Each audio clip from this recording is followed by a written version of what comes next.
یو ورور وایي چې سهار د کور نه وځم تر ماښامه پورې، وایي چې ماښام هم د بازار نه وایي چې خالي لاس بېرته راشم.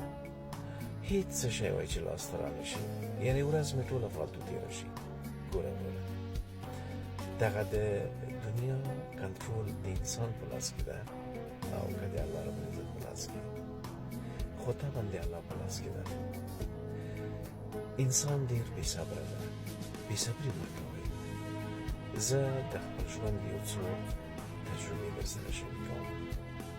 باور وکړئ داسې ورځ هم شوې، داسې وخت شوی چې ورځ خو پرېږده، پوره میاشت زه بېکاره شوی یم، خو بیا په آخر د میاشت کې یا په بله میاشت کې خدای داسې کار راته برابر کړی چې د هغه پوره میاشتې هغه کومې منډې تړلې چې ما کړې وي، کوم تکلیف چې ما ایستلی وي، کومې خولې چې ما پرې کړې وي، هغه ما ته خدای په یوه ورځ کې راکړي دي. ګورئ، بېصبري مه کوئ. دا یو قدم هم چې ته اخلې، دغه د الله رب العزت سره حساب دی، دا فالتو نه ده.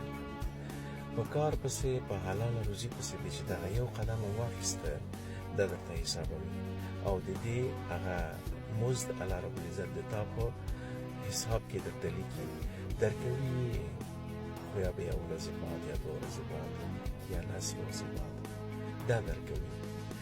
دغه سهار نه چې تر ماښامه پورې اوسې او ته خالي لاس بېرته راشې، د دې ورځې دغه مزد چې کوم ده که نه، دا الله رب العزت د تا په حساب کې لیکلی، خو ته نه پوهېږې. د خدای بنده بېصبري کوې که نه، بېصبري مه کوه، خو دا ورځ چې دغه د تا په هغې کې لیکل شوی او دا خدای ته خو در رسوي، خو یو څه وخت به کې ولګي.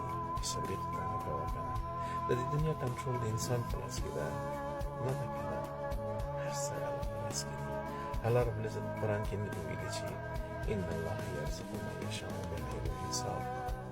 الله رب العزت خپله د رزق والا نه تنګ کړی، خو کوشش داسې جاري وساته، حرکت کوه، په هر حرکت پسې برکت شته. کومه ورځ چې ته خالي لاس راشې، دا فکر مه کوه چې ته نن خالي لاس راغلی، زه دې نور څه نشته. د هغه ورځ هغه کوم حق دی چې ده هغه الله رب العزت درته ټولوي، بیا د هغه ورځې حق د بلې ورځې سره یو ځای درکوي. په دې باندې ته باید کامل ایمان ولرې. ښه شپې، ښه ژوند.